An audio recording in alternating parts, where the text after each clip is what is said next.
Assalamualaikum warahmatullahi wabarakatuh.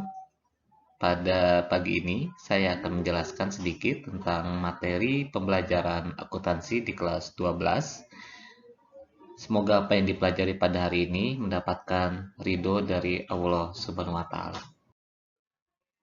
Materi yang akan saya jelaskan berkaitan halnya dengan persamaan umum akuntansi yang merupakan materi dasar dari tahap penganalisaan mata pelajaran akuntansi. Indikatornya, yang pertama adalah penggolongan transaksi, yang kedua membedakan transaksi modal, transaksi modal dan usaha, memahami persamaan akuntansi, menghitung besarnya modal akhir, menyusun laporan laba rugi, laporan perubahan modal, dan neraca. Transaksi-transaksi yang terjadi dalam perusahaan pada dasarnya terbagi atas tiga. Yang pertama, transaksi internal yang terjadi di dalam perusahaan, kemudian transaksi eksternal biasanya berkaitan halnya dengan pihak ketiga, dan transaksi modal. Sumber pencatatan dan analisa bukti transaksi. Yang pertama dilihat dari bukti transaksi internal adalah bukti kas masuk, bukti kas keluar serta memo, dan bukti transaksi eksternal adanya faktur. Faktur itu adalah surat bukti tanda utang dan transaksinya pasti berlangsung secara kredit. Kemudian juga kwitansi yang biasanya transaksi berlangsung secara tunai. Sistem pencatatannya menggunakan double entry system atau sistem pencatatan berpasangan. Mencatat transaksi tidak hanya sebatas pada pengeluaran saja, tapi juga mencatat transaksi untuk apa uang-uang tersebut dikeluarkan yang pada nantinya akan berpengaruh pada laporan keuangan yang ada. Secara matematika, posisi keseimbangan antara kekayaan dan sumber perolehannya dapat dituliskan aktiva sama dengan pasiva atau harta sama dengan utang tambah modal, dan itu adalah analisa dasar dari persamaan umum akuntansi.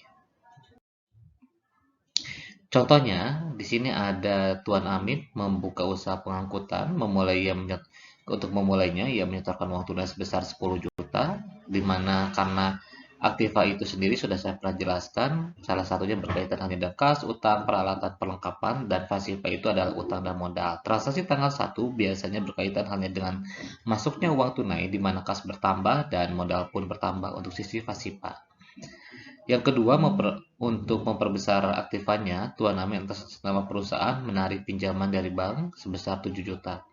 Ketika Pak Amin meminjam uang ke bank, maka kekayaan tunai Pak Amin bertambah sebesar 7 juta dan utang Pak Amin pun bertambah sebesar 7 juta.